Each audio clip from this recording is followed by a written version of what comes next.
What would you do? A story of standing tall in the face of prejudice. In a world where people often judge others based on their appearances, we're sometimes faced with decisions that could either break us or make us stand taller.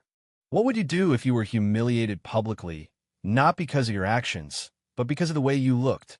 A prestigious restaurant manager once made the mistake of assuming a black teacher and a student didn't belong in his establishment. Little did he know, he was about to face an experience that would make him rethink everything. Would you have walked away or stood your ground? This powerful story of dignity in the face of prejudice will leave you questioning how often we judge others before knowing their full story. Dear viewer, if this is your first time watching this story, I humbly request that you write your location in the comments below, subscribe to our channel, and click the bell icon to get notifications for our daily news stories. Thank you, and now, let's dive into the full story. Dr. Andrew Parker tapped his marker against the whiteboard, his gaze sweeping across the classroom.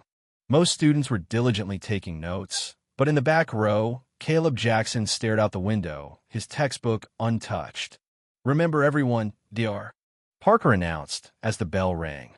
"Newton's third law is critical for next week's exam." He paused, then added, "Caleb, could you stay for a moment?" As the classroom emptied, Caleb lingered, slumping his shoulders. Dr. Parker studied him closely, sensing something more than just disinterest. "Is everything okay?" Dr. Parker asked as Caleb approached. The young man shrugged, his voice lacking energy. "What's the point? I'm barely passing anyway." Dr. Parker considered this for a moment. Despite Caleb's low grades, there was something about him that intrigued the teacher, a spark of curiosity, occasional flashes of brilliance in his rare contributions. "Your last quiz showed some real insight, Dr. Parker said. "Your approach to the momentum problem was unconventional but elegant." Caleb looked up, surprised. "Really?" "Yes, Dr. Parker continued. "Mrs. Thompson told me you should focus on more realistic goals than college science courses." A tightness formed in Dr. Parker's chest at the mention of Mrs. Thompson. She had a reputation for writing off students like Caleb, especially those who came from less privileged backgrounds. "I strongly disagree with that, Dr. Parker replied. "I see potential in you. I was once told to be realistic about my future, but I didn't let that stop me." Caleb's eyes widened. "But you're like super smart. You went to MIT, right?" Dr. Parker nodded. "Yes, I did. But before that, I was a black kid from Detroit, and I had teachers telling me the same thing they told you." He paused. "I'm starting after-school sessions for advanced physics concepts. They're completely optional, but I think you'd benefit from them." Caleb hesitated, but then, for the first time, seemed genuinely interested. "When do they start?" "Tuesday and Thursday after school," Dr. Parker answered. "We'll start tomorrow." The following afternoon, Dr. Parker was preparing materials in the teacher's lounge when Mrs. Thompson walked in, her blonde hair perfectly styled, a cup of coffee in hand. "Andrew, I heard you're doing extra sessions," she said with a hint of mockery. "Noble effort, but be careful about giving certain students false hope." Dr. Parker raised an eyebrow. "False hope?" "Caleb Jackson," Mrs. Thompson continued. "He's just not college material, especially not for STEM. We can't save everyone, you know." Her words stung, but Dr. Parker kept his composure. "I think Caleb has remarkable potential. He just needs someone to believe in him." Mrs.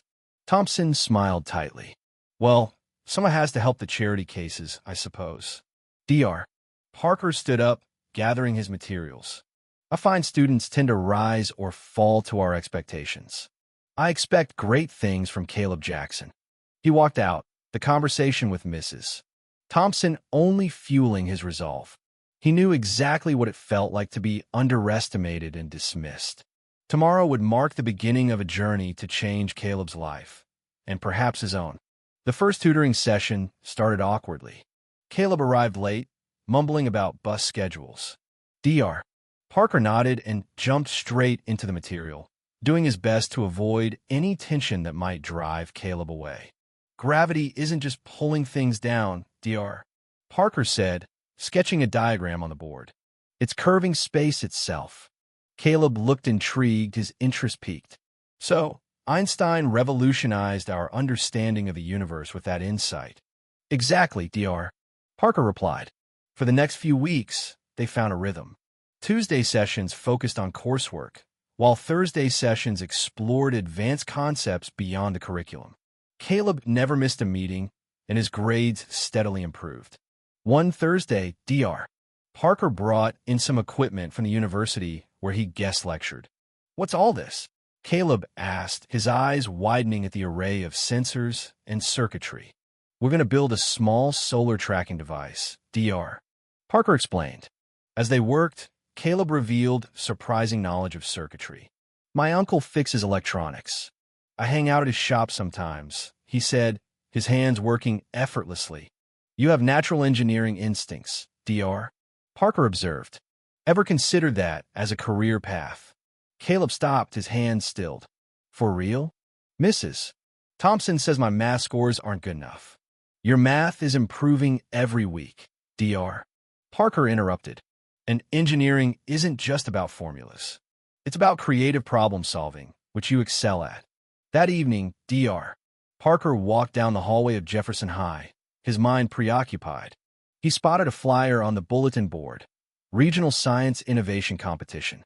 The prestigious contest attracted entries from top schools across the region, with scholarship prizes and university recruitment opportunities for winners. He took the flyer to his classroom, where Caleb was already waiting for their Thursday session. "What's that?" Caleb asked, looking up from the circuit board he was working on. "An opportunity," Dr. Parker said. "A competition. The deadline is next Friday." Caleb skimmed through the flyer, his face shifting from interest to doubt. "This looks advanced. All the smart kids from prep schools enter these things." "Exactly the kind of competition that opens doors," Dr.